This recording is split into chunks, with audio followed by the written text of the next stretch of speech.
Hello সবাইকে, আজকে একটা ডিফারেন্ট ভিডিও নিয়ে আসলাম। আজকে আমি হেয়ার কালার করব।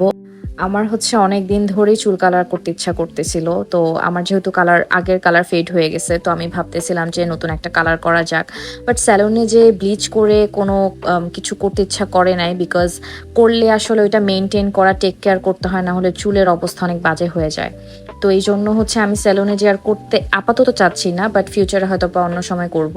তো এই জন্য হচ্ছে আমি সুপার মার্কেট থেকে গার্নিয়ারের এই প্যাকেটটা নিয়ে আসছি, যেটা শেড হচ্ছে 6.0, বাট নামটা আমার এক্স্যাক্টলি মনে নাই। আমি প্যাকেট ফেলে দিচ্ছি অ্যান্ড ভিডিওতেও ক্যাপচার করা নাই। সো এটার মেবি মোকা ব্রাউন আর মোকা চকলেট ছিল। যেহেতু আমার চুল একদম কালো, তাই আমি একদম লাইট শেডটা নিয়েছি, যাতে আমার কালো চুলেও মানে কালারটা ভিজিবল হয়, মানে রোদে না গেলেও যাতে বোঝা যায় আমার চুলের কালারটা।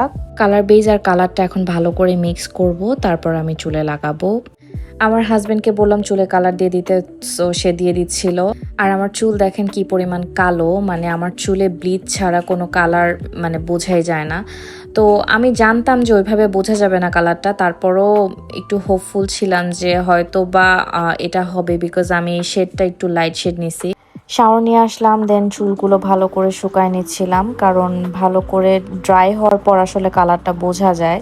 তো ড্রাই করার পর আমার কালারটা এরকম, মানে কালার বোঝাই যাচ্ছে না। বাট আস্তে আস্তে এখন যখন দেখতেছি যে কালারটা হালকা বোঝা যায়, বাট রোদে গেলে একটু বেশি বোঝা যায় আর কি, ওরকম না। বাট আমি স্যাটিসফাইড না, ট্রুলি আমি একদমই স্যাটিসফাইড না, এবং আমি এইভাবে আর কালার দিবও না। সানলাইটে বা কোনো লাইটের কাছে গেলে আমার চুলটা এরকম দেখায়, তখন ভালো লাগে অনেক বেশি। বাট আমি চাচ্ছিলাম যে সানলাইট বা লাইট ছাড়াও আমার কালারটা বোঝা যাবে। তো আপনারা যারা এরকম শেড চান চুলে, তারা এই কালারটা এভাবে দিতে পারেন কালো চুলে।